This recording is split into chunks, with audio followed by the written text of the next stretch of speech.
സാക്ഷ്യജീവിതം പരിശുദ്ധ ജീവിതം, സാക്ഷ്യജീവിതം ശുദ്ധ സ്നേഹജീവിതം, സാക്ഷ്യജീവിതം പരിശുദ്ധ ജീവിതം, സാക്ഷ്യജീവിതം ശുദ്ധ സ്നേഹജീവിതം, സാക്ഷ്യജീവിതം സമാധാന ജീവിതം, സാക്ഷ്യജീവിതം എന്നും ശാന്ത ജീവിതം, സാക്ഷ്യജീവിതം സമാധാന ജീവിതം, സാക്ഷ്യജീവിതം എന്നും ശാന്ത ജീവിതം, സാക്ഷ്യജീവിതം പരിശുദ്ധ ജീവിതം, സാക്ഷ്യജീവിതം ശുദ്ധ സ്നേഹജീവിതം.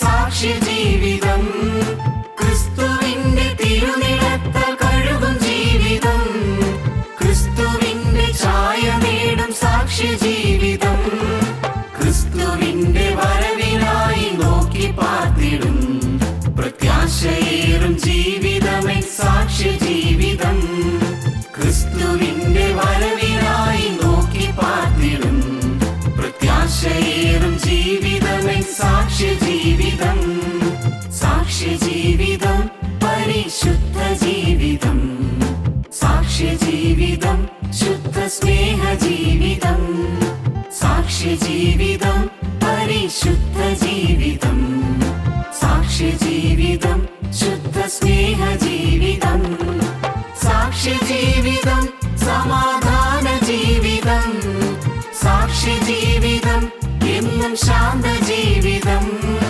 സാക്ഷ്യജീവിതം സമാധാന ജീവിതം, സാക്ഷ്യജീവിതം എന്നും ശാന്ത ജീവിതം, സാക്ഷ്യജീവിതം പരിശുദ്ധ ജീവിതം, സാക്ഷ്യജീവിതം ശുദ്ധ സ്നേഹജീവിതം. ഞങ്ങളും ക്രൂശിക്കപ്പെട്ട ക്രിസ്തുവിനെ പ്രസംഗിക്കുന്നു.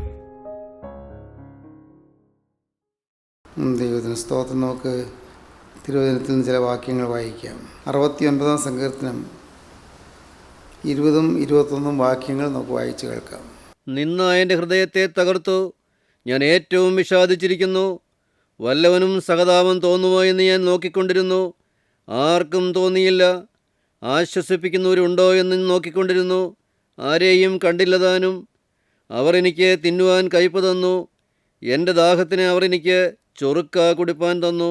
കർത്താവായ യേശു ക്രിസ്തുവിൻ്റെ കുരിശിലെ ത്യാഗമരണത്തെ മുൻകൂട്ടി ദീർഘദർശിയും രാജാവുമായി ദാവീദ് കാണുകയാണ്. യേശുക്രിസ്തു ക്രൂശിലേറുന്നതിന് ഏതാണ്ട് 1000-ഓളം വർഷം മുൻപാണ് ഈ കാഴ്ച ദാവീദ് രാജാവ് കാണുന്നത്. ഇങ്ങനെയാണ് പറയുന്നത്: നിന്ന് എൻ്റെ ഹൃദയത്തെ തകർത്തു, ഞാൻ ഏറ്റവും വിഷാദിച്ചിരിക്കുന്നു. വല്ലവന് സഹതാപം തോന്നുമോ എന്ന് ഞാൻ നോക്കിക്കൊണ്ടിരുന്നു, ആർക്കും തോന്നിയില്ല താനും. ആശ്വസിപ്പിക്കുന്നവരുണ്ടോ എന്ന് നോക്കിക്കൊണ്ടിരുന്നു, ആരെയും കണ്ടില്ല താനും.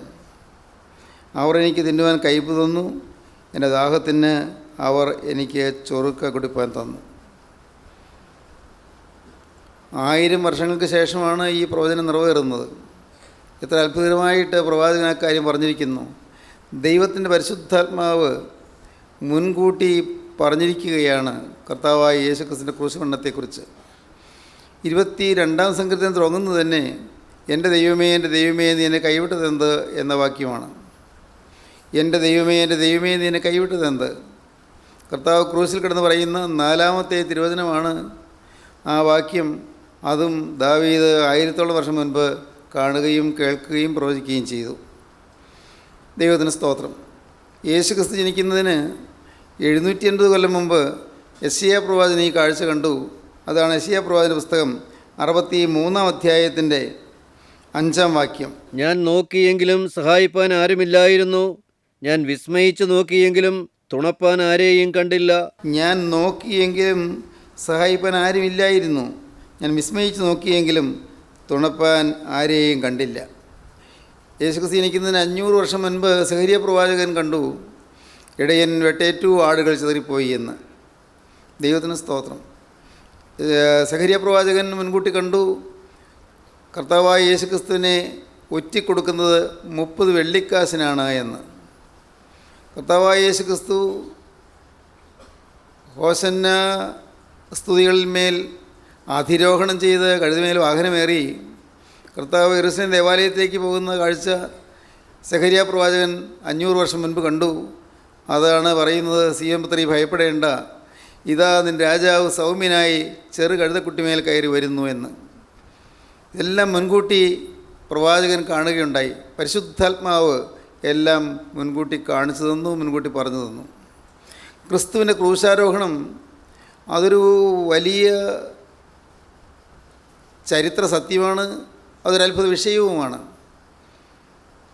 യേശുക്രിസ്തു ജനിച്ചതുപോലെ ആരും ജനിച്ചിട്ടില്ല, യേശുക്രിസ്തു പ്രവർത്തിച്ചതുപോലെ ആരും പ്രവർത്തിച്ചിട്ടില്ല, യേശുക്രിസ്തു സംസാരിച്ചതുപോലെ ആരും സംസാരിച്ചിട്ടില്ല, ആരും ഒരിക്കലും കയറിയിട്ടില്ലാത്ത കഴുതക്കുട്ടിമേൽ യേശുക്രിസ്തു കയറി, ആരെയും ഒരിക്കലും വിസ്തരിച്ചിട്ടില്ലാത്തതുപോലെ യേശുക്രിസ്തു വിസ്തരിക്കപ്പെട്ടു, ആരെയും ഒരിക്കലും ന്യായം വിധിച്ചിട്ടില്ലാത്തതുപോലെ യേശുക്രിസ്തു ന്യായം വിധിക്കപ്പെട്ടു, യേശുക്രിസ്തു ആരെയും ഒരിക്കലും വെച്ചിട്ടില്ലാത്ത കല്ലറയിൽ അടക്കം ചെയ്യപ്പെട്ടു, ആരും ഒരിക്കലും ഉയർത്തെഴുന്നേറ്റില്ലാത്ത വിധത്തിൽ യേശുക്രിസ്തു ഉയർത്തെഴുന്നേറ്റു, ആരും ഒരിക്കലും നനച്ചിരിയാ സമയത്ത് യേശുക്രിസ്തു മടങ്ങി വരികയും ചെയ്യും. അത്ഭുതങ്ങളുടെ അത്ഭുതമാണ് കർത്താവായ യേശുക്രിസ്തു, നിത്യനായ ദൈവത്തിൻ്റെ ഏകജാതനായ തിരുക്കുമാരൻ. ദൈവത്തിന് സ്തോത്രം. ക്രിസ്തുവാണ് സുവിശേഷം, ക്രിസ്തുവാണ് നമ്മുടെ ആശാ കേന്ദ്രം, ക്രിസ്തുവാണ് നമ്മുടെ വിശ്വാസ വിഷയം, ക്രിസ്തുവിനെയാണ് നാം പിൻപറ്റുന്നത്. ഞാൻ ആവർത്തിച്ച് പറയട്ടെ, നാം ഒരു കൂട്ടായ്മയല്ല പിൻപറ്റുന്നത്, നാം ഏതെങ്കിലും വ്യക്തികളെയോ സമൂഹത്തെയോ അല്ല പിൻപറ്റുന്നത്. ക്രിസ്തു എന്ന ഒരേ ഒരു രക്ഷകനെയാണ് നാം പിൻഗമിക്കുന്നത്. യേശുക്രിസ്തുവാണ് നമ്മുടെ രക്ഷകൻ, യേശുക്രിസ്തുവാണ് നമ്മുടെ വീണ്ടെടുപ്പുകാരൻ. അതുകൊണ്ടാണ് അപ്പോസ്തലനായ പൗലോസ് കൊരിന്ത്യർക്കെഴുതിയ ലേഖനത്തിൻ്റെ 1-ാം അധ്യായത്തിൽ പറഞ്ഞത്, ഞങ്ങളോ ക്രൂശിക്കപ്പെട്ട ക്രിസ്തുവിനെ പ്രസംഗിക്കുന്നു. ക്രിസ്തുവാണ് പ്രസംഗ വിഷയം, ക്രിസ്തുവാണ് ശ്രദ്ധാകേന്ദ്രം. ഒരത്ഭുത പുരുഷനായി കർത്താവ് ചരിത്രത്തിന് മുന്നിൽ തിളങ്ങുന്നു, ഒരത്ഭുത പുരുഷനായി കർത്താവ് ചരിത്രത്തിൻ്റെ നെറുകയിൽ പ്രശോഭിക്കുന്നു. ദൈവത്തിന് സ്തോത്രം. മനോഹരമാണ്. നാം ഇതെല്ലാം ചിന്തിക്കുകയും ധ്യാനിക്കുകയും ചെയ്യുകയാണെങ്കിൽ, അനുഭവത്തിൽ നമുക്ക് ഇത് ലഭിക്കുമ്പോഴാണ് നാം ദൈവത്തെ സ്തുതിക്കുന്നത്, സന്തോഷം കൊണ്ട് നാം പുളകിതരായിത്തീരുന്നത്. ദൈവത്തിന് സ്തോത്രം. കർത്താവിനെ താങ്ങാൻ ആരും ഉണ്ടായിരുന്നില്ലെന്നാണ് പറയുന്നത്, ആരും താങ്ങിയില്ല. കർത്താവിനെ ആ അത്യന്തം നിർണായകമായ സമയത്ത് സഹായിപ്പാൻ ആരും ഉണ്ടായിരുന്നില്ല. വിസ്മയിച്ച് നോക്കി ഞാൻ, പക്ഷേ ആരെയും കണ്ടില്ല. ഞാൻ പകച്ചു നോക്കി, ആരും എനിക്ക് തുണയായി വന്നില്ല. കർത്താവ് സങ്കടത്തോടെ പറയുകയാണ്. എന്നാൽ നാം തിരുവചനം വായിക്കുമ്പോൾ നേരെ കർത്താവിനെ താങ്ങിയില്ലെങ്കിലും ആന്തരികമായും പരോക്ഷമായും കർത്താവിനെ താങ്ങിയ ചിലരെ നമുക്ക് കാണാൻ സാധിക്കും. ആരെല്ലാമാണ് കർത്താവിനെ താങ്ങിയവർ? യേശുക്രിസ്തുവിനെ താങ്ങിയവർ ആരെല്ലാമാണ്? ഇന്നും അതാണ് ചിന്തിക്കാൻ പോകുന്നത്. യേശുക്രിസ്തുവിനെ താങ്ങിയവർ. ദൈവത്തിന് സ്തോത്രം. യേശുക്രിസ്തുവിൻ്റെ ആ വേദനാ സമയങ്ങളിൽ കർത്താവിൻ്റെ വേദനയിലും യാതനയിലും പങ്കുചേർന്നവർ ആരെല്ലാമാണ്? ഒന്നാമതായി നാം കാണുന്നത് ലൂക്കോസിന് സുവിശേഷം 23-ാം അധ്യായം 27-ാം വാക്യത്തിലുള്ള യെരൂശലേം പുത്രിമാരാണ്. ലൂക്കോസ് 23:27. ഒരു വലിയ ജനസമൂഹവും അവനെ ചൊല്ലി വിലപിച്ച് മുറയിടുന്ന അനേകം സ്ത്രീകളും അവൻ്റെ പിന്നാലെ ചെന്നു. യേശു തിരിഞ്ഞവരെ നോക്കി, യെരൂശലേം പുത്രിമാരെ, എന്നെ ചൊല്ലി കരയേണ്ട, നിങ്ങളെയും നിങ്ങളുടെ മക്കളെയും ചൊല്ലി കരവീൻ. മച്ചികളും പ്രസവിക്കാത്ത ഉദരങ്ങളും കുടിപ്പിക്കാത്ത മുലകളും ഭാഗ്യമുള്ളവ എന്ന് പറയുന്ന കാലം വരുന്നു. അന്ന് മലകളോട് ഞങ്ങളുടെ മേൽ വീഴുവിനെന്നും കുന്നുകളോട് ഞങ്ങളെ മൂടുവിനെന്നും പറഞ്ഞു തുടങ്ങും. പച്ച മരത്തോട് ഇങ്ങനെ ചെയ്താൽ ഉണങ്ങിയതിന് എന്ത് ഭവിക്കുമെന്ന് പറഞ്ഞു. ദൈവത്തിന് സ്തോത്രം. യെരൂശലേം പുത്രിമാരെ, നിങ്ങൾ എന്നെ ചൊല്ലി കരയേണ്ട, നിങ്ങളെയും നിങ്ങളുടെ മക്കളെയും കുറിച്ച് കരയുവീൻ. അതിവേദനയോടെ കർത്താവായ യേശുക്രിസ്തുവിൻ്റെ ആ കുരിശിൻ ചുമന്നുള്ള യാത്ര അത് ദുഃഖത്തോടെ അനുഗമിച്ചവരായിരുന്നു യെരൂശലേം പുത്രിമാർ. അതിനെക്കുറിച്ച് നാം വായിക്കുന്നുണ്ട്. തിരുവനന്തപുരത്ത് വായിക്കുന്നു, വിശുദ്ധ മർക്കോസിൻ്റെ സുവിശേഷം 15-ാം അധ്യായം 40-41 വാക്യങ്ങൾ. സ്ത്രീകളും ദൂരത്ത് നിന്ന് നോക്കിക്കൊണ്ടിരുന്നു. സ്ത്രീകളും ദൂരത്തു നിന്ന് നോക്കിക്കൊണ്ടിരുന്നു. അവരിൽ മഗ്ദലക്കാരത്തി മറിയയും മഗ്ദലക്കാരത്തി മറിയയും ചെറിയ യാക്കോബിന്റെയും യോസയുടെയും അമ്മ മറിയയും യാക്കോബിന്റെയും യോസയുടെയും അമ്മ മറിയയും ശലോമയും ഉണ്ടായിരുന്നു. അവൻ ഗലീലയിൽ ഇരിക്കുമ്പോൾ അവർ അവനെ അനുഗമിച്ചും ശുശ്രൂഷിച്ചും പോന്നു. കർത്താവായ യേശുക്രിസ്തു ഗലീലയിൽ ഇരിക്കുന്ന കാലത്ത് കർത്താവിനെ അനുഗമിച്ചവരും ശുശ്രൂഷിച്ചവരുമായിരുന്നു ആ സ്ത്രീകൾ. ദുഃഖിതരായ സ്ത്രീകൾ സിയോൻ പുത്രിമാർ കർത്താവിനെ അനുഗമിച്ചു. കർത്താവിൻ്റെ വേദനയിൽ പങ്കുചേർന്നു. അധികം ആളുകളും കർത്താവിനെ ചേർന്ന് നിൽക്കാൻ തയ്യാറായില്ല. കർത്താവിൻ്റെ വേദനയിൽ പങ്കുചേരാൻ ആരും തയ്യാറായില്ല. എന്നാൽ ആ പാവപ്പെട്ട സ്ത്രീകൾ അവർ ആർത്തലച്ച് കരഞ്ഞുകൊണ്ട് ആ കുരിശിനെ പിന്തുടർന്നു. ദൈവത്തിന് സ്തോത്രം. മർക്കോസിന് ശേഷം 15-ാം അധ്യായം 40-41 വാക്യങ്ങൾ നാം കണ്ടത് അതാണ്. ഈ സ്ത്രീകൾ യെരൂശലേം പുത്രിമാർ അവരെ കരഞ്ഞുകൊണ്ട് അനുഭവിച്ചു. ലൂക്കോസിന് ശേഷത്തിൽ നാം വായിക്കുന്നത് കർത്താവ് തിരിഞ്ഞെന്ന് പറയുകയാണ്. കുരിശിൻ പേറി പോകുമ്പോൾ കരഞ്ഞുകൊണ്ട് പിന്നാലെ വരുന്ന സ്ത്രീകളുടെ കർത്താവ് പറയുകയാണ്, യെരൂശലേം പുത്രിമാരെ, നിങ്ങൾ എന്നെ ചൊല്ലി കരയേണ്ട, നിങ്ങളെയും നിങ്ങളുടെ മക്കളെയും കുറിച്ച് കരയുവീൻ. അന്നെന്നപോലെ ഇന്നും വളരെ പ്രസക്തമായൊരു വാക്യമാണത്. നിങ്ങൾ എന്നെ ചൊല്ലി കരയേണ്ട, നിങ്ങളെയും നിങ്ങളുടെ മക്കളെയും കുറിച്ച് കരയുവീൻ. പ്രിയപ്പെട്ടവരെ, ഇന്ന് നാം കർത്താവിൻ്റെ ആ ക്രൂശ് മരണത്തെ അനുസ്മരിക്കുമ്പോൾ നാം വേദനയോടെ കരയുന്നു. യൂതന്മാരെ ഹാകഷ്ടമെന്ന് പറയുന്നു. നമ്മുടെ പ്രാർത്ഥനകളിലെല്ലാം ആ വേദനയിൽ പങ്കുചേരുന്ന വേദന നിറഞ്ഞതായ വാക്യങ്ങളുമാണ് നാം കാണുന്നത്. എന്നാൽ നാം കരയേണ്ടത് ക്രിസ്തു നോക്കിയല്ല, ക്രിസ്തു കഷ്ടത അനുഭവിക്കുന്നല്ലോ എന്ന് നോക്കിയല്ല നാം കരയേണ്ടത്. യെരൂശലേം പുത്രിമാരെ, നിങ്ങൾ എന്നെ ചൊല്ലി കരയേണ്ട, നിങ്ങളെയും നിങ്ങളുടെ മക്കളെയും കുറിച്ച് കരയുവീൻ. ഇന്ന് വാസ്തവത്തിൽ നമുക്ക് സമാധാനം വേണമെങ്കിൽ നമ്മുടെ ജീവിതത്തിൽ നമ്മുടെ പാപങ്ങളെ ഓർത്ത് നാം കരയേണ്ടിയിരിക്കുന്നു. പാപങ്ങളെ ഓർത്ത് കരയണം. നമ്മുടെ ജീവിതത്തിൽ വന്നുപോയ അനർത്ഥങ്ങളെ ഓർത്ത് നാം കരയണം. വന്നുപോയ പാകപ്പിഴകളെ ഓർത്ത് നാം കരയണം. നഷ്ടപ്പെട്ടു പോയ സംവത്സരങ്ങളെ ഓർത്ത് നാം കരയണം. കർത്താവിന് നാം വേദനിപ്പിച്ചതായ കാര്യങ്ങളോർത്ത് കരയണം. നിങ്ങളെയും നിങ്ങളുടെ മക്കളെയും കുറിച്ച് കരയുവീൻ.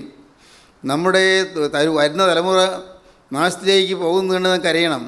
സുബോധമില്ലാത്തവരെ പോലെ ഇന്ന് നമ്മുടെ അടുത്ത തലമുറ ഇന്ന് പ്രാർത്ഥനയില്ലാത്തവരായി, ദൈവബോധമില്ലാത്തവരായി, ദൈവികമായ അടുപ്പമില്ലാത്തവരായി ജീവിക്കുന്നത് കൊണ്ട് നാം കരയണം.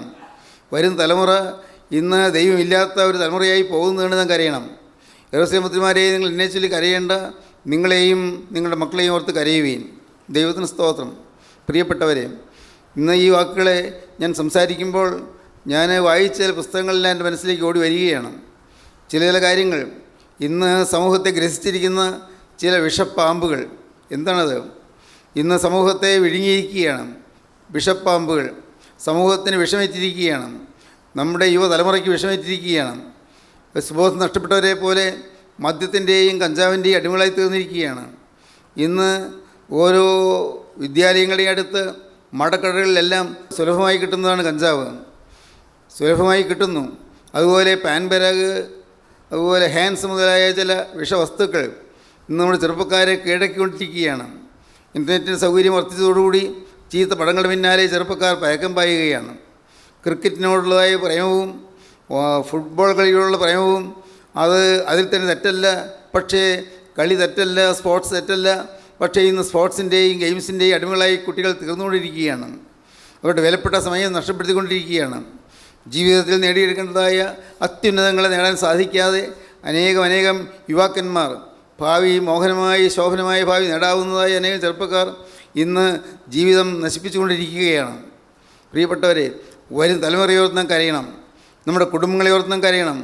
നമ്മുടെ കുടുംബത്തിലുള്ളതായ ദുരിതങ്ങളെ ഓർത്ത് നാം കരയണം. കുടുംബത്തിലുള്ളതായ അസ്വാരസ്യങ്ങളെ ഓർത്ത് നാം കരയണം. കുടുംബത്തിലുള്ളതായ സൗഹാർദ്ദ കുറവുകളെ ഓർത്ത് നാം കരയണം. കുടുംബത്തിലുള്ളതായ ഐക്യത കുറവുകളെ ഓർത്ത് കരയണം. യെരൂശലേം പുത്രിമാരെ, നിങ്ങൾ എന്നെ ചൊല്ലി കരയേണ്ട, നിങ്ങളെയും നിങ്ങളുടെ മക്കളെയും കുറിച്ച് കരയുവീൻ. യേശു ക്രിസ്തുവിനാലെ കരഞ്ഞുകൊണ്ട് ചെല്ലുന്നതായ ആ സ്ത്രീകൾ കർത്താവിനെ താങ്ങിയവരാണ്, കർത്താവിനെ സഹായിച്ചവരാണ്, കർത്താവിനോട് സഹതാപമുള്ളവരായിരുന്നു. തൂക്കുക എന്ന് ആർത്തട്ടഹസിക്കുന്ന ജനത്തിൻ്റെ മധ്യത്തിൽ യേശുവിനോട് സഹതാപത്തോടെ ചേർന്ന് നിൽക്കാൻ സാധിച്ചൊരു മഹാഭാഗ്യമാണ്. ഇന്നും അങ്ങനെ തന്നെയാണ്. ഒരു ന്യൂനപക്ഷം തുലവും ന്യൂനപക്ഷം യേശു ക്രിസ്തുവിനെ കുരിശിനോട് ചേർന്ന് നിൽക്കുന്നു. കർത്താവിൻ്റെ കഷ്ടതയിൽ പങ്കാളികളായിത്തീരുന്നു.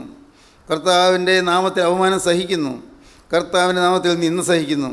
കർത്താവിൻ്റെ നാമത്തിൽ ആക്ഷേപം സഹിക്കുന്നു. കർത്താവിൻ്റെ നാമത്തിൽ ഒറ്റപ്പെടുന്നു. ഒരു കൂട്ടം ചെറിയ കൂട്ടം ആളുകൾ യേശു ക്രിസ്തുവിൻ്റെ ഭക്തരായി യേശു ക്രിസ്തുവിൻ്റെ വിശ്വാസികളായി ഇന്ന് ചേർന്ന് നിൽക്കുന്നവരുണ്ട്. ആ കൂട്ടത്തിൽ ചേർന്ന് നിൽക്കാൻ നാം തയ്യാറാകുമോ? യേശു ക്രിസ്തുവിൻ്റെ കഷ്ടതയിൽ പങ്കാളികളായിക്കൊണ്ട് കർത്താവിൻ്റെ മനസ്സോടെ, കർത്താവിൻ്റെ ഹൃദയത്തോടെ, കർത്താവിൻ്റെ ഭാവത്തോടെ, കർത്താവിൻ്റെ മനോഭാവത്തോടെ കർത്താവിനോട് ചേർന്ന് പോകുവാൻ നമുക്ക് തയ്യാറാകാൻ സാധിക്കുമോ? എങ്കിൽ നാം ഭാഗ്യശാലികളായിരിക്കും. ദൈവത്തിന് സ്തോത്രം. ഇന്നത്തെ തലമുറ ഇന്ന് നാം കാണുന്നത് കർത്താവിൻ്റെ കുരിശിനെ വെറുക്കുന്നവരാണ്. കഴിഞ്ഞൊരു അവസരത്തിൽ ഞാൻ പറഞ്ഞതുപോലെ നിങ്ങൾ ഓർക്കുമല്ലോ, ഇന്ന് അനേകർ ക്രിസ്തുവിൻ്റെ ക്രൂശിന് ശത്രുക്കളായി നടക്കുന്നതെന്ന് ഞാൻ ഇപ്പോൾ കരഞ്ഞുകൊണ്ട് പറയുന്നു. അപ്പോസ്തലൻ പറയുകയാണ്, ഇന്ന് അനേകർ ക്രിസ്തുവിൻ്റെ ക്രൂശിന് ശത്രുക്കളായി നടക്കുന്നെന്ന് കരഞ്ഞുകൊണ്ട് പറയുന്നു. അവരുടെ നാശം അടുത്തിരിക്കുന്നു. അവരുടെ ദൈവം വയറ് ലജ്ജയായവർക്ക് മാനം തോന്നുന്നു. അവർ ഭൂമികളിൽ ചിന്തിക്കുന്നു. ദൈവത്തിന് സ്തോത്രം. ഫിലിപ്പിയ ലേഖനം 3-ാം അധ്യായത്തിൻ്റെ ഒടുവിലത്തെ ഖണ്ഡികയിൽ അത് നമുക്ക് വായിച്ച് കേൾക്കാം. സഹോദരന്മാരെ, നിങ്ങളെല്ലാവരും എന്നെ അനുകരിപ്പീൻ. ഞങ്ങൾ നിങ്ങൾക്ക് കാണിച്ച മാതൃക പ്രകാരം നടക്കുന്നവരെയും കുറിക്കൊള്ളുവീൻ. ഞാൻ പലപ്പോഴും നിങ്ങളോട് പറഞ്ഞതുപോലെ അനേകർ ക്രിസ്തുവിൻ്റെ ക്രൂശിന് ശത്രുക്കളായി നടക്കുന്നുവെന്ന് ഇപ്പോൾ കരഞ്ഞും കൊണ്ട് പറയുന്നു. അവരുടെ അവസാനം നാശം. അവരുടെ ദൈവം വയറ് ലജ്ജയായതിൽ അവർക്ക് മാനം തോന്നുന്നു. അവർ ഭൂമിയിലുള്ളത് ചിന്തിക്കുന്നു. നമ്മുടെ പൗരത്വമോ സ്വർഗത്തിലാകുന്നു. അവിടെ നിന്ന് കർത്താവായി യേശുക്രിസ്തു രക്ഷിതാവായി വരുമെന്ന് നാം കാത്തിരിക്കുന്നു. ശരിയായൊരു കാഴ്ചപ്പാടതാണ്. ഈ ഭൂമിയിലുള്ളതെല്ലാം ചിന്തിച്ചുകൊണ്ടിരിക്കുന്ന മനുഷ്യൻ വരാനിരിക്കുന്ന സൗഭാഗ്യത്തെ മറന്നു പോകുന്നു. വരാനിരിക്കുന്ന ഈ ഒരു സൗഭാഗ്യം നമുക്ക് വേണ്ടി കാത്തിരിക്കുകയാണ്. നമ്മുടെ പൗരത്വം സ്വർഗത്തിലാകുന്നു. സ്വർഗത്തിലാണ് നമ്മുടെ പൗരത്വം. ഈ ഭൂമിയിൽ നമുക്ക് ചിന്തിക്കാൻ നേരമില്ല. ഇതെല്ലാം വിട്ടുപോകും ഒരു ദിവസം. നാം എന്തെല്ലാം നേടിയെടുത്താലും നമ്മുടെ വിദ്യാഭ്യാസവും നമ്മുടെ വിജ്ഞാനവും നമ്മുടെ അഭിരുചികളും നമ്മുടെ സ്കിൽ, നമ്മുടെ കഴിവുകളും നമ്മുടെ നൈപുണ്യങ്ങളും എല്ലാം ഇവിടെ തീർന്നു പോകും. എല്ലാം തീരും. നമ്മുടെ കരവിരുതുകളെല്ലാം തീരും. നാം നേടിയെടുത്തതെല്ലാം ഇവിടെ തീരും. ഒന്നും നമ്മുടെ കൂടെ പോരുകയില്ല. നമ്മുടെ പൗരത്വമോ സ്വർഗത്തിലാകുന്നു. ഈ ഭൂമിയിൽ ജീവിച്ചിരിക്കുമ്പോൾ തന്നെ സ്വർഗീയ പൗരത്വം പ്രാപിക്കാൻ സാധിക്കുക ഒരു ഭാഗ്യമാണ്. നമ്മുടെ പൗരത്വമോ സ്വർഗത്തിലാകുന്നു. അവിടെ നിന്ന് കർത്താവായ യേശുക്രിസ്തു രക്ഷിതാവായി വരും എന്ന് നാം കാത്തിരിക്കുന്നു. അവൻ സകലത്തെയും കീഴ്പ്പെടുത്താൻ കഴിയുന്ന തൻ്റെ വ്യാപാര ശക്തി കൊണ്ട് നമ്മുടെ താഴ്ചയുള്ള ശരീരത്തെ തൻ്റെ മഹത്വമുള്ള ശരീരത്തോട് അനുരൂപമായി രൂപാന്തരപ്പെടുത്തും. ദൈവത്തിന് സ്തോത്രം. വലിയൊരു സൗഭാഗ്യം നമുക്ക് വേണ്ടി കരുതിയിരിക്കുന്നു എന്നുള്ള വിശ്വാസമാണ് നമ്മെ കർത്താവിനോട് ചേർത്ത് നിർത്തുന്നത്. അല്ലാത്തവരോ ഭൂമിയുള്ളത് മാത്രം ചിന്തിക്കുന്നു. അവർ ഭൂമികളിൽ ചിന്തിക്കുന്നു. അവരുടെ ദൈവം വയറ് ലജ്ജയായതിൽ അവർക്ക് മാനം തോന്നുന്നു. അനേകർ ക്രിസ്തുവിൻ്റെ ക്രൂശിന് ശത്രുക്കളായി നടക്കുന്നെന്നിപ്പോൾ കരഞ്ഞുകൊണ്ട് പറയുന്നു. അനേകർ ക്രിസ്തുവിൻ്റെ ക്രൂശിന് ശത്രുക്കളാണ്. നാം പ്രാർത്ഥിക്കും, കുരിശുമൊത്തും, നാം പ്രദർശനങ്ങളിൽ പങ്കെടുക്കും, നാം ആത്മീയമായ ശുശ്രൂഷകളിൽ പങ്കെടുക്കും, ആരാധനകളിൽ പങ്കെടുക്കും, പ്രാർത്ഥനകൾ ചൊല്ലും. പ്രത്യേകിച്ച് നോമ്പൽ പ്രാർത്ഥനകളും കഷ്ടാനുഭവിച്ചിലെ പ്രാർത്ഥനകളും എല്ലാം നാം ഉരുവിടും. എല്ലാ കൗമാകളും നമുക്ക് ഒരുപക്ഷെ കാണാതറിയാം. നല്ലത്, ഇതെല്ലാം നല്ലത് തന്നെ. പക്ഷേ അതിലെല്ലാം തൃപ്തിപ്പെട്ട് പോകുന്ന മനുഷ്യൻ ഭൂമിയുള്ളത് ചിന്തിക്കുകയാണ്. ഭൂമിയുള്ളതാണ് ചിന്തിക്കുന്നത്. ഇന്ന് ഞാൻ കരഞ്ഞുകൊണ്ട് പറയുന്നുണ്ട്. അപ്പോസ്തലൻ പറയുന്നത്, അനേകർ ക്രിസ്തുവിൻ്റെ ക്രൂശിന് ശത്രുക്കളായി നടക്കുന്ന ഇപ്പോൾ ഞാൻ കരഞ്ഞുകൊണ്ട് പറയുന്നു. കാരണം എന്താണ്? അവരുടെ അവസാനം നാശം. അവരുടെ ദൈവം വയറ് ലജ്ജയായതിൽ അവർക്ക് മാനം തോന്നുന്നു. അവർ ഭൂമിയുള്ളത് ചിന്തിക്കുന്നു. എന്നാൽ നമ്മുടെ കാര്യമോ, നമ്മുടെ പൗരത്വമോ സ്വർഗത്തിലാകുന്നു. പ്രിയപ്പെട്ടവരെ, പൗരത്വം സ്വർഗത്തിൽ ലഭിച്ചു എന്നുള്ള അനുഭവമുള്ള വിശ്വാസികളാണ് വാസ്തവത്തിൽ കർത്താവിൻ്റെ കുരിശിനെ താങ്ങുന്നവർ. നമുക്കും താങ്ങാം. ക്രിസ്തുവിൻ്റെ കുരിശിനെ നമുക്ക് താങ്ങാം. കർത്താവ് കുരിശും പേറി പോകുമ്പോൾ ആ കുരിശിനോട് ചേർന്ന് നമുക്ക് നടക്കാം. എങ്ങനെ? പൗരത്വം സ്വർഗത്തിൽ നേടിയെടുക്കുക. ദൈവത്തിന് സ്തോത്രം. യെരൂശലേം പുത്രിമാരെ, നിങ്ങൾ എന്നെ ചൊല്ലി കരയേണ്ട, നിങ്ങളെയും നിങ്ങളുടെ മക്കളെയും കുറിച്ച് കരയുവീൻ. ഒന്നാമതായി കുരിശിനെ താങ്ങിയവർ ആ സ്ത്രീകളാണ്, സിയോൻ പുത്രിമാരാണ്. ദൈവത്തിന് സ്തോത്രം.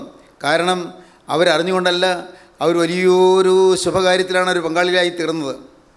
ഒരു ചിന്തകൻ പറയുകയുണ്ടായി, the greatest teacher explaining the greatest theme from the greatest book and bringing the greatest blessing to the mankind. കുരിശിലെ മരണം എന്ന് പറയുന്നതാണ്, കുരിശിലെ ത്യാഗമരണം എന്ന് പറയുന്നതാണ്. ദ ഗ്രേറ്റസ്റ്റ് ടീച്ചർ, ഏറ്റവും മഹാനായ അധ്യാപകൻ, ഏറ്റവും മഹാനായ ഗുരുനാഥൻ. എക്സ്പ്ലെയിനിങ് ദ ഗ്രേറ്റസ്റ്റ് തീം, ഏറ്റവും മഹത്തായ തത്വചിന്ത, ഏറ്റവും മഹത്തായ ആശയം വിശദീകരിച്ചുകൊണ്ട് ഫ്രം ദ ഗ്രേറ്റസ്റ്റ് ബുക്ക്, ഏറ്റവും മഹത്തായ പുസ്തകത്തിൽ നിന്ന് ഏറ്റവും മഹത്തായ ആശയം പ്രഖ്യാപിച്ചുകൊണ്ട് ഏറ്റവും മഹാനായ അധ്യാപകൻ and bringing the greatest blessing to mankind, മാനവജാതിക്ക് ഏറ്റവും മഹത്തായ അനുഗ്രഹം പ്രദാനം ചെയ്തുകൊണ്ടിരിക്കുന്നു. അതാണ് കുരിശ്. ദൈവത്തിന് സ്തോത്രം. കുരിശിലെ ആ ത്യാഗം എന്ന് പറയുന്നതാണ്. ഞാൻ ഒരു പുസ്തകം വായിച്ച് ഓർക്കുന്നു, uncle Tom's cabin. Uncle Tom's cabin എന്ന പുസ്തകം വളരെ പ്രസിദ്ധമായൊരു പുസ്തകമാണ്. കാരണം ആ പുസ്തകമാണ് ഒരു ദേശത്തിൻ്റെ ചരിത്രം മാറ്റി എഴുതിയത്. അമേരിക്കയുടെ ചരിത്രം മാറ്റി എഴുതിയൊരു പുസ്തകമാണ് uncle Tom's cabin. Mrs Harriet Beecher Stowe എന്ന് പറയുന്ന ഒരു മഹതിയാണ് പുസ്തകം എഴുതിയത്. വളരെ പ്രസിദ്ധമായൊരു പുസ്തകമാണ്. ആ പുസ്തകത്തിൽ അങ്കിൾ ടോം എന്ന് പറയുന്ന ഒരു അടിമയുടെ കഥയാണ് പറയുന്നത്. അങ്കിൾ ടോമിന് ഒരു മരം കൊണ്ടുണ്ടാക്കിയൊരു വീടുണ്ട്. മരം കൊണ്ടുണ്ടാക്കിയൊരു വീട്. ആ വീടിലാണ്, ആ കൊച്ചു കുടിലാണ് അങ്കിൾ ടോം താമസിക്കുന്നത്. തൊമ്മിയമ്മാവൻ എന്ന് വേണമെങ്കിൽ പറയാം. തൊമ്മിയമ്മാവൻ അങ്കിൾ ടോം താമസിക്കുന്നത് ആ മരക്കുടിലാണ്. Uncle Tom ഒരടിമയാണ്. യജമാനൻ്റെ മർദ്ദനമേറ്റ് പൊളയുന്നൊരടിമ, യാതനയേറ്റ് വലയുന്നൊരടിമ, കഷ്ടതയിൽ വലയുന്ന ആ അടിമ, ആ ജീവിതത്തിൽ യാതനയേറ്റ് എരിവരിക്കൊള്ളുന്ന അടിമയാണ് അങ്കിൾ ടോം. അന്നത്തെ അടിമകളുടെ ചിത്രമാണ് ഹാരിയറ്റ് ബീച്ചർ സ്റ്റൗ വരച്ചിരിക്കുന്നത്. അടിമ വ്യവസായം നിലനിന്നിരുന്നൊരു കാലം. അടിമ വ്യവസായം നിലനിന്നിരുന്ന ആ കാലത്ത് അന്ന് മനുഷ്യന് സ്വാതന്ത്ര്യം ഉണ്ടായിരുന്നില്ല, അടിമകൾക്ക് സ്വാതന്ത്ര്യം ഉണ്ടായിരുന്നില്ല. നാം ഇന്ന് കോഴിയെ കൊല്ലുന്നത് പോലെ വേണമെങ്കിൽ മനുഷ്യനെ കൊല്ലാം, അല്ലെങ്കിൽ നാം ഇന്ന് നമ്മുടെ കന്നുകാലികളെ കൊണ്ട് ജോലി ചെയ്യിക്കുന്നത് പോലെ നമുക്ക് അടിമകളെ കൊണ്ട് ജോലി ചെയ്യിക്കാം, എന്ത് ചെയ്യിക്കാം. അടിമയ്ക്ക് ആഹാരം കൊടുത്തോ കൊടുത്തില്ലയോ ആർക്കും നോട്ടമില്ല. അതൊന്നും ചിന്താവിഷയം പോലുമല്ല. കഠിനമായി യാതനയേറ്റ് കഠോരമായ പീഡയേറ്റ് അടിമപ്പണി ചെയ്ത് വലയുന്നതായ അടിമകൾ. അങ്കിൾ ടോം അതിലൊരാളായിരുന്നു. എന്നാൽ നിർഭാഗ്യവശാൽ അങ്കിൾ ടോം അവിടെ നിന്ന് വേറൊരാൾ വാങ്ങിക്കൊണ്ടുപോയി. ഷെർബി എന്ന് പറയുന്ന ആ അങ്കിൾ ടോമിൻ്റെ ഉടമസ്ഥൻ നിവൃത്തികേട് കൊണ്ടാണ് അങ്കിൾ ടോമിനെ വിറ്റ് കളഞ്ഞത്. നിവൃത്തികേട് കൊണ്ട് ജീവിതത്തിൽ അങ്കിൾ ടോമിനെ വളർത്താൻ, അങ്കിൾ ടോമിനെ പോറ്റാൻ നിർവാഹമില്ലാതെ വന്നു. ജീവിതത്തിലെ കഷ്ടപ്പാട് കൊണ്ട് ഈ അടിമയെ വിറ്റു. നാം ഒരു കാളയെ വിൽക്കുന്നത് പോലെയോ പശുവിനെ വിൽക്കുന്നത് പോലെയോ ആടിനെ വിൽക്കുന്നത് പോലെയൊക്കെ അടിമകളെ വിൽക്കുകയും വാങ്ങുകയും ചെയ്യുന്ന കാലം. പ്രിയപ്പെട്ടവരെ, ഈ ഷെർബി തൻ്റെ അടിമയായ അങ്കിൾ ടോമിനെ വിറ്റു. അങ്കിൾ ടോമിനെ ഒരു ഭാഗത്തേക്ക് അതിൻ്റെ ഉടമസ്ഥൻ കൊണ്ടുപോയി. എന്തു വലിയ പീഡയാണ് സഹിച്ചത്. അസഹ്യമായ യാതനകൾ, താങ്ങാൻ വയ്യാത്ത ദുരിതങ്ങളെല്ലാം അങ്കിൾ ടോം സഹിച്ചു, വിഷമിച്ചു. അങ്ങനെ ഇരിക്കെ ഈ ഷെർബിയുടെ മകൻ ജോർജ് ഷെർബി, അവൻ ചെറുപ്പക്കാരൻ, അവൻ ഈ അങ്കിൾ ടോമിൻ്റെ കഥ അപ്പൻ പറഞ്ഞ് കേട്ടു. അവൻ അങ്കിൾ ടോമിനെ അന്വേഷിച്ചിറങ്ങി രക്ഷിക്കാനായിട്ട്, വീണ്ടും വിലയ്ക്ക് വാങ്ങി രക്ഷിക്കാനായിട്ട്. ഈ മകൻ ജോർജ് ഷെർബി പോയി അന്വേഷിച്ച് അവസാനം ഒരു ഭാഗത്ത് ചെന്നപ്പോൾ ഒരു മരത്തിൻ്റെ ചുവട്ടിൽ അങ്കിൾ ടോമിനെ കെട്ടിയിട്ടിരിക്കുന്നു. മരത്തിൻ്റെ ചുവട്ടിൽ കെട്ടിയിട്ടിരിക്കുകയാണ്. വൃദ്ധനായി, വയസ്സനായി, എണീക്കാതൊന്നും കൽപ്പില്ലാതായി, പക്ഷേ കെട്ടിയിട്ടിരിക്കുകയാണ്. അതിൻ്റെ ഉടമസ്ഥൻ ഈ അടിമയെ കൊണ്ട് ഇനി വലിയ വില ചെയ്യിക്കാൻ പറ്റുന്നില്ല എന്നുള്ളതുകൊണ്ട് ആഹാരം പോലും കൊടുക്കാതെ കെട്ടിയിട്ടിരിക്കുകയാണ്. അങ്കിൾ ടോം അവിടെ വലഞ്ഞ് കിടക്കുകയാണ്. ജോർജ് ഷെർബി ചെന്നു, കണ്ടു, വിടുവിക്കാൻ, വില കൊടുക്കാൻ തയ്യാറായി. അപ്പോഴേക്കും അങ്കിൾ ടോം മരിച്ചു കഴിഞ്ഞിരുന്നു. അങ്കിൾ ടോം ഊർധ്വശ്വാസം വലിച്ചു കഴിഞ്ഞിരുന്നു. പ്രിയപ്പെട്ടവരെ, ഇത് ആ പ്രദേശത്തെ അടിമകളുടെ മനസ്സിൽ വലിയൊരു ഉണർവുണ്ടാക്കി. ഒരടിമ യാതനയേറ്റ് പിടഞ്ഞ് മരിക്കുന്നു. ഈ ഷെർബി അവിടെയുള്ള ആളുകളെയെല്ലാം ഉണർത്തുകയും അവരോട് അടിമ വ്യവസായത്തിൻ്റെ ആ ശപിക്കപ്പെട്ട പാരമ്പര്യം തുടച്ചു നീക്കണമെന്ന് അദ്ദേഹം പ്രസംഗിക്കുകയും ചെയ്തു. ഷെർബി ഓടിക്കടന്ന് പറഞ്ഞു, ഈ അടിമത്തം തുലയ്ക്കണം, ഈ അടിമത്തം മാറ്റണം, നമ്മുടെ നാട്ടിൽ നിന്ന് ഈ ഏറ്റവും ഹീനമായ സമ്പ്രദായം കളയണം എന്ന്, മനുഷ്യരെ അടിമകളാക്കുന്ന സമ്പ്രദായം കളയണമെന്ന് ഈ മിസ്റ്റർ ജോർജ് ഷെർബി നടന്ന് പറഞ്ഞു. അങ്ങനെ അടിമകൾക്ക്, ആ പ്രദേശത്തുള്ള അടിമകൾക്ക് സ്വാതന്ത്ര്യം കിട്ടി. ആ പ്രദേശത്ത് മാത്രം. ആ സ്വാതന്ത്ര്യം കിട്ടിയ സമയത്ത് അടിമകൾ അവരെല്ലാവരും ഈ മരത്തിൻ്റെ ചുവട്ടിലേക്ക് വന്നു. ഈ അങ്കിൾ ടോം മരിച്ചതായ മരത്തിൻ്റെ ചുവട്ടിൽ, കെട്ടപ്പെട്ട് കിടന്ന മരത്തിൻ്റെ ചുവട്ടിൽ വന്ന് അവർ ദീർഘശ്വാസത്തോടെ നോക്കി നിന്നു. അവരുടെ കണ്ണിൽ നിന്ന് കണ്ണുനീര് ധാരധാരയായി ഒഴുകി. സംഭവിച്ചതെന്താണെന്നറിയാമോ? ആ സംഭവം കഴിഞ്ഞതിന് ശേഷം അമേരിക്കയിൽ വലിയൊരു കോളിളക്കമുണ്ടായി. അമേരിക്കൻ സിവിൽ വാർ എന്ന് പറയുന്ന അമേരിക്കൻ ആഭ്യന്തര യുദ്ധം എന്ന് പറയുന്ന ആ യുദ്ധം നടക്കുന്നത് തന്നെ വാസ്തവത്തിൽ ഈ അങ്കിൾ ടോമിൻ്റെ ചരിത്രകഥ കേട്ടതിന് ശേഷമാണ്. അങ്ങനെ മിസ്സസ് ഹാരിയറ്റ് ബീച്ചർ സ്റ്റൗ എഴുതിയ അങ്കിൾ ടോംസ് ക്യാബിൻ ഒരു വലിയ വിപ്ലവം സൃഷ്ടിച്ചു. ദൈവത്തിന് സ്തോത്രം. പ്രിയപ്പെട്ടവരെ, ആ അടിമകളെല്ലാവരും ആ മരത്തിൻ്റെ ചുവട്ടിലേക്ക് നോക്കി നിന്നു. ഇന്നും നമുക്ക് നോക്കി നിൽക്കാം. നമുക്ക് സ്വാതന്ത്ര്യം തരുവാൻ വേണ്ടി ക്രൂശിൽ മരിച്ചവനായ ക്രിസ്തുവിൻ്റെ ആ കുരിശിലേക്ക് നോക്കി നിൽക്കാം. നമുക്ക് വിടുതൽ തരുവാൻ വേണ്ടി, സാത്താൻ്റെ ബന്ധനത്തിൽ നമ്മെ മോചിപ്പിക്കുവാൻ വേണ്ടി, നമ്മിലുള്ളതായ ദുരാത്മാക്കളെ മാറ്റുവാൻ വേണ്ടി, നമ്മിലുള്ളതായ ദുഷ്ടപ്രവണതകൾ നീക്കുവാൻ വേണ്ടി ക്രൂശിൽ വെച്ച് രക്ഷകൻ്റെ കുരിശിലേക്ക് നാം നോക്കിയാൽ നമുക്ക് സമാധാനം കിട്ടും. നമുക്ക് മാത്രമല്ല, അടിമത്തത്തിലാണ്ടുപോയ അനേകർക്ക് അടിമത്തം മാറുവാൻ കാരണമായി തീരും. അന്ന് ഏതാനും അടിമകൾ സ്വതന്ത്രരായി തീർന്നപ്പോൾ അവർ ആ മരച്ചുവട്ടിലേക്ക് വന്ന് ആ മരത്തേക്ക്, അങ്കിൾ ടോമിൻ്റെ മരത്തിലേക്ക് നോക്കിക്കൊണ്ട് നിന്നതുപോലെ നമുക്ക് നോക്കി നിൽക്കാം കർത്താവായ യേശു ജയമുള്ള സിലിബായിലേക്ക്. ദൈവത്തിന് സ്തോത്രം. അതാണ് സംഘടനക്കാരൻ കൊണ്ട് പറഞ്ഞത്, അവങ്കിലേക്ക് നോക്കിയവർ പ്രകാശിതരായി, അവരുടെ മുഖം ലജ്ജിച്ചു പോയതുമില്ല. അവങ്കിലേക്ക് നോക്കിയവർ പ്രകാശിതരായി, അവരുടെ മുഖം ലജ്ജിച്ചു പോയതുമില്ല. സഹോദരങ്ങളെ, ഇന്ന് നിങ്ങൾ ഇപ്പോൾ ഇരിക്കുന്നിടത്ത് ഇരുന്നു കൊണ്ട് നിങ്ങൾ നോക്കുക കർത്താവായ യേശുവിൻ്റെ കുരിശിലേക്ക് നോക്കി നിൽക്കുക. നമുക്ക് ആശ്വാസം ലഭിക്കും. ദൈവത്തിന് സ്തോത്രം. ആ വേദന നിറഞ്ഞ കുരിശിലേക്ക് നോക്കി നിൽക്കുക, നമുക്ക് സമാധാനം ലഭിക്കും. ഭാരമേറിയ കുരിശും പേറിപ്പോകുന്ന കർത്താവിലേക്ക് നിങ്ങൾ നോക്കി നിൽക്കുക, നമുക്ക് ആശ്വാസം ലഭിക്കും. ദൈവത്തിന് സ്തോത്രം. ആ യെരൂശലേം പുത്രിമാർ യേശു ക്രിസ്തുവിൻ്റെ കുരിശ് വന്നുകൊണ്ട് പോകുന്ന ആ വേദനാഭരിതമായ സന്ദർഭത്തിൽ കർത്താവിലേക്ക് നോക്കി, കുരിശും പേറി പോകുന്ന ക്രിസ്തുവിലേക്ക് നോക്കി അവരുടെ ഹൃദയത്തിന് ആശ്വാസം ലഭിച്ചു. അതാണ് ആശ്വാസം. ഇന്ന് നിങ്ങൾക്ക് കുരിശിലേക്ക് നോക്കാം, കുരിശിലെ ത്യാഗത്തിലേക്ക് നോക്കാം. ക്രിസ്തുവിൻ്റെ ക്രൂശിൽ നിങ്ങൾക്ക് ആശ്രയിക്കാം. ആ സ്ലീവായെ നിങ്ങൾക്ക് ചുംബിക്കാം, സ്ലീവായെ നിങ്ങൾക്ക് മൊത്താം. നിങ്ങൾ മൊത്തുന്നത് കേവലം മരക്കഷ്ണത്തെയല്ല, കർത്താവായ യേശുവിൻ്റെ ജയമുള്ള സ്ലീവായെയാണ്. ആ സ്ലീവായിൽ ആശ്രയിക്കുമ്പോൾ പാവത്തിന് മേൽ ജയമുണ്ട്. ആ സ്ലീവായിൽ ആശ്രയിക്കുമ്പോൾ എല്ലാ രോഗങ്ങളും മാറിപ്പോകും. ആ സ്ലീവായിൽ ആശ്രയിക്കുമ്പോൾ എല്ലാ ദുശ്ശീലങ്ങളും മാറിപ്പോകും. ആ സ്ലീവായിൽ ആശ്രയിക്കുമ്പോൾ കോപാക്രാന്തമായ പെരുമാറ്റം മാറിപ്പോകും. ആ സ്ലീവായിൽ ആശ്രയിക്കുമ്പോൾ ഹൃദയത്തിൽ വലിയ ശാന്തി ലഭിക്കും, സമാധാനം ലഭിക്കും. ആ സ്ലീവായിൽ ആശ്രയിക്കുമ്പോൾ കുടുംബത്തിൽ ഐക്യം ഉണ്ടാകും, സ്നേഹം ഉണ്ടാകും. ആ സ്ലീവായിൽ ആശ്രയിക്കുമ്പോൾ നികളം മാറും, താഴ്മ കൈവരും. ദൈവത്തിന് സ്തോത്രം. ഇവിടെ എനിക്ക് പ്രശംസിക്കാനൊന്നുമില്ല, അഭിമാനിക്കാനൊന്നുമില്ല എന്നുള്ള മഹാസത്യം നമുക്ക് അനുഭവമായി തീരും. സ്നേഹിതരെ, നിങ്ങൾ ഇപ്പോൾ ആ സ്ലീവായെ കാണുമോ? ഇപ്പോൾ നിങ്ങൾ കുരിശിലേക്ക് നോക്കുമോ? കുരിശിലെ രക്ഷയിലേക്ക് നോക്കുമോ? കുരിശിലെ ത്യാഗത്തിലേക്ക് നോക്കുമോ? കുരിശിലെ സ്നേഹത്തിലേക്ക് നോക്കുമോ? കുരിശിലെ ആ ജ്വലിക്കുന്ന സ്നേഹത്തിലേക്ക് നിങ്ങൾ നോക്കി ഇന്ന് ആശ്വാസം പ്രാപിക്കുമോ? നമുക്ക് നോക്കാം, ക്രൂശിലേക്ക് നമുക്ക് സമർപ്പിക്കാം, നമുക്ക് പ്രാർത്ഥിക്കാം. കാരുണ്യവാനായ ഞങ്ങളുടെ സ്വർഗീയ പിതാവേ, ഈ നല്ല സമയത്തിനായി ഞങ്ങൾ സ്തുതിക്കുന്നു. കുരിശിലേക്ക് നോക്കുവാൻ ഞങ്ങളെ അഭ്യസിപ്പിക്കുന്നതിനായി ഞങ്ങൾ സ്തുതിക്കുന്നു. കുരിശിലെ ത്യാഗവും സ്നേഹവും കാണുവാൻ എൻ്റെ കണ്ണുകളെ തുറക്കുന്നതിനായി ഞങ്ങൾ സ്തുതിക്കുന്നു. എല്ലാവരെയും അനുഗ്രഹിക്കണമേ. യേശു ക്രിസ്തുവിൻ്റെ നാമത്തിൽ പ്രാർത്ഥിക്കുന്ന കുറയോടെ കേൾക്കണമേ. ആമീൻ.